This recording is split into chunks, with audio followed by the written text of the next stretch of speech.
Hi everyone, I just want to say a few words about the artifact video assignment where we consider gender in school contexts to encourage you to have fun with it and provide you with some tips and tricks that may be helpful.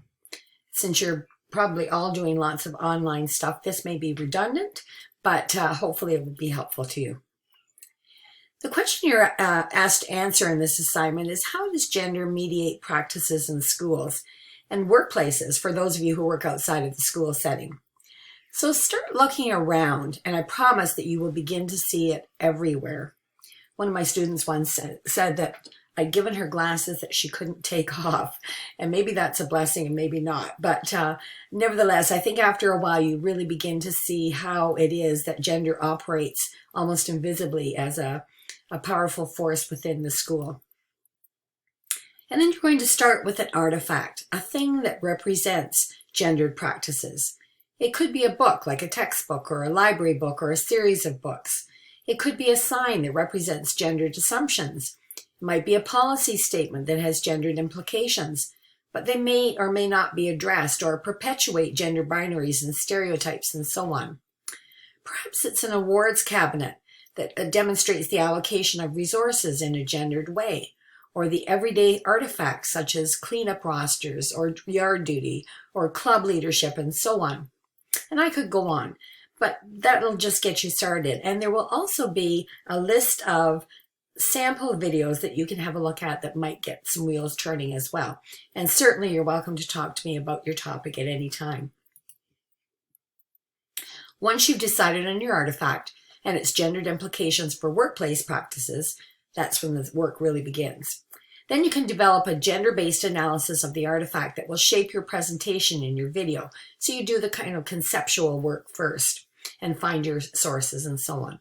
At this point, you might want to start collecting video or photos and that sort of thing as you're in school. But just a caution, you will need to be prepared to blur faces or obtain permission or both from all students' parents if you're going to include real-life students in your video. I would suggest that you don't. It takes time to do that, and there probably are ways around it. So just pictures in the school itself will probably suffice if you're going to do that. You don't have to do that, but just as a suggestion if you are. Now, when you've done that work, you're going to record using some kind of platform that will enable you to make a short video of no more than 10 minutes. If you go longer, you may not be able to use free platforms, and I'll talk about some of those in a minute. Some of the examples that you might use, for example, are what I use, Screencast-O-Matic, which is a really handy way to simply take a picture of what's on your screen.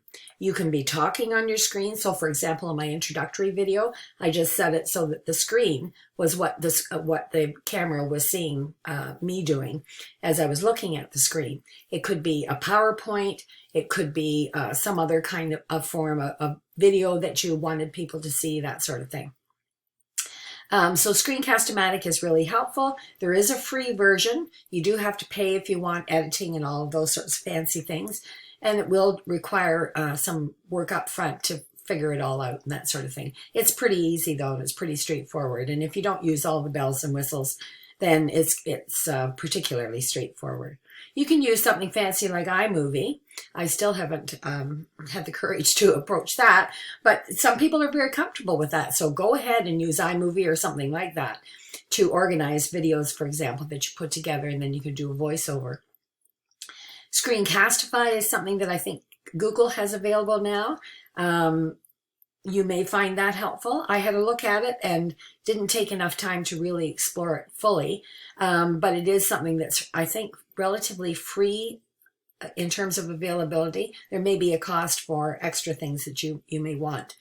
And keep in mind that if you do pay for these things, these may be things that you can use in some way for your class too. So don't pay unless you absolutely have to. But if you think this is something that you're going to use over a period of time, or your board might pay for it or something like that, then you might want to go ahead. If you're using a free version of something, usually they won't give you any longer than 10 minutes. Some of them will give you 15 minutes. So keep that in mind as well. So if you're using the free version, you're going to have to be very, very succinct. And I hope that you will be anyway, in terms of what you present. So putting it all together, here are some things to keep in mind.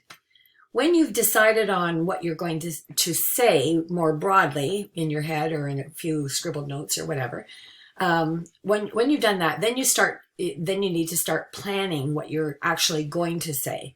You might go the formal route and actually have a script that you follow. You might have a series of points that you want to be sure that you speak to. So if you're using, for example, a Screencast-O-Matic and you're using an iMac, you can use the slideshow version, the presenter's version, and you can write in your script right beside it. So as you're looking at the picture, the script is there and you can speak to it. You need to think about points that you're going to speak to, etc. I think I've talked about that, and how it will be organized visually. So, you know, the kinds of pictures that you're going to use, etc., etc. Practice what you're going to say out loud. This is something I've had to learn the hard way, essentially, and I'm sure my neighbors sometimes kind of wonder about me because I'm sitting here talking to myself, so to speak.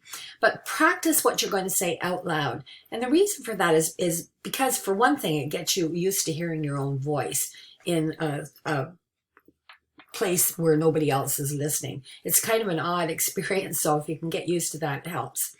Get used to or your practice will allow you to see what works when you actually say something, what's difficult to say, what sounds kind of stilted or you know, needs a little jazzing up, and so on.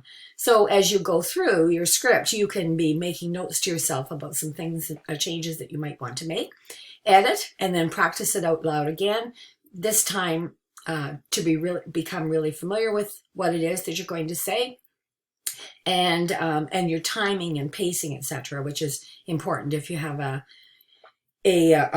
time limit for what you're going to be doing. And then you can record with your voiceover. And the step that I haven't got here is, once you've recorded, of course, you need to be putting it into a format that is accessible. So, for example, I put mine on YouTube, and then since I use Screencast-O-Matic, I'm able to automatically, when I go to save, I can save it into YouTube. And that means you have to set up a channel. It's not hard to do. And then you can put your video there, and it saves it for you. It also saves a copy for you if you decide that you wanted to change it in some way or whatever. So once you've recorded it, then you have to put it in some kind of accessible form. And once you've done that, you'll have an URL, you'll have an address on the internet that will allow people to access your video. So then you're going to post that URL for your video in a format that's easily accessible, like YouTube. You can use the Screencast-O-Matic itself if you're using that. I'm not sure whether Screencastify does that or not. Probably does. And then you'll put that URL in both submit your assignment. So just like you would, so put it on a piece of, you know, on a file that says your name and, you know, maybe kind of a little title page, and then just your URL is enough. And then I'll be able to link that, access that link and watch your video. And so you put that in submit your assignment on eClass, and you'll also put it in the artifact video assignment forum that's in Module 4. We won't actually be taking up that forum until Module 5, but it's in Module 4, so that everything is together. So you just need to put your URL in both of those places with a title for it or whatever it happens to be, so people know what it is that they're going to be looking at, and then it's ready for other people to have a look at. I hope that this will certainly be helpful for your classmates, but maybe this is something you could use for a workshop in your own school or your own district and so on too. So, you know, think about ways in which you can use this as a teaching tool as well for others. So I hope these little points are helpful. You probably know a lot more about this than I do, actually, but these are just some things that are helpful for me, so I hope they'll be helpful for you too. Anyway, take care, and certainly, again, if you have any questions about any part of this assignment, please let me know.